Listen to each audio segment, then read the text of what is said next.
I'm still thinking, 2026 World Cup, summer 2026. It's got to be Richards and Ream. Although by then Ream's going to be a year older and a step slower. So good Lord, we're still going with Ream. He's still probably the best passer that we have out of the backfield.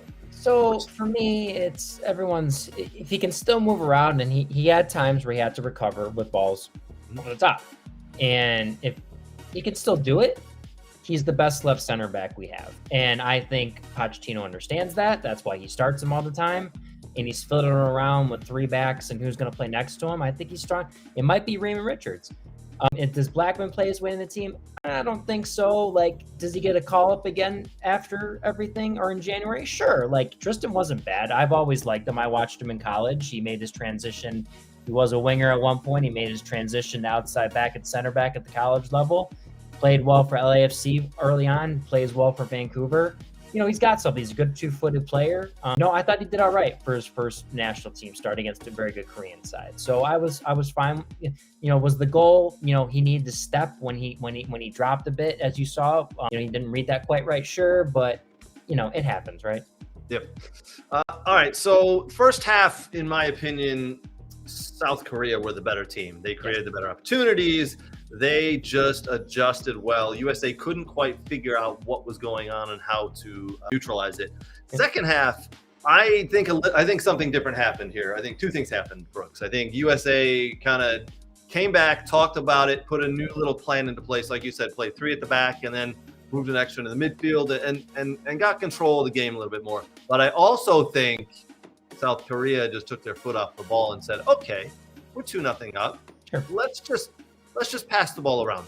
Let's neutralize them when they get into the final third. Let's not get too many people forward. We don't want to put too many people forward and make it tough to get back. So I think they really, really put an emphasis on not getting as forward as they wanted to in the first half.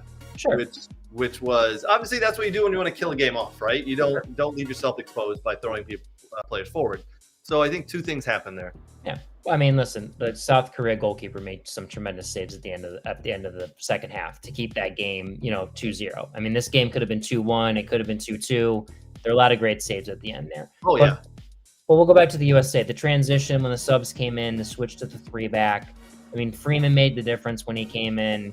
I thought Christian Roldan, which is kind of a steady Eddie. He's usually running around for Seattle and making tackles, kind of like Adams.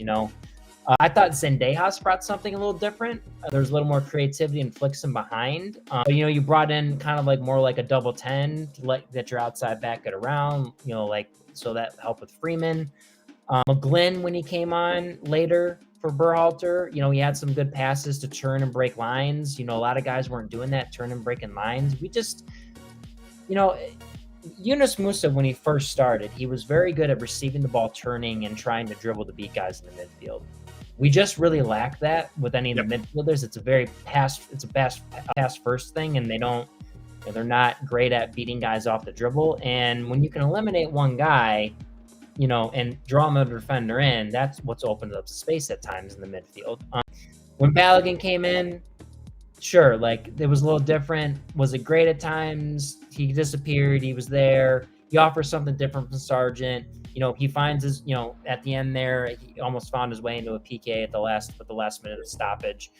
He probably should have scored a goal, honestly, with that attempt he had. But, good saves by the keeper. But like you said, Brooks, listen, that game very well could have ended 2-1 or 2-2. Yeah. USA in the last 10 minutes are by far the more dominant team, getting more shots, getting more opportunities. I mean, Chris Richards had one go off his knee that could have gone in. Balogun had one go off the crossbar. The goalie made 3 great saves at the end before that. So very well could have ended 2-2. If it had ended 2-2, I'll be honest, I think we're still sitting here saying the same thing. Yeah. What happened? It struggled until the last 10, right? So I think we can confidently say, though, I think Pochettino really needs to consider a 3-5-2, to be honest with you. If you get that, I think you should start with that against Japan, honestly.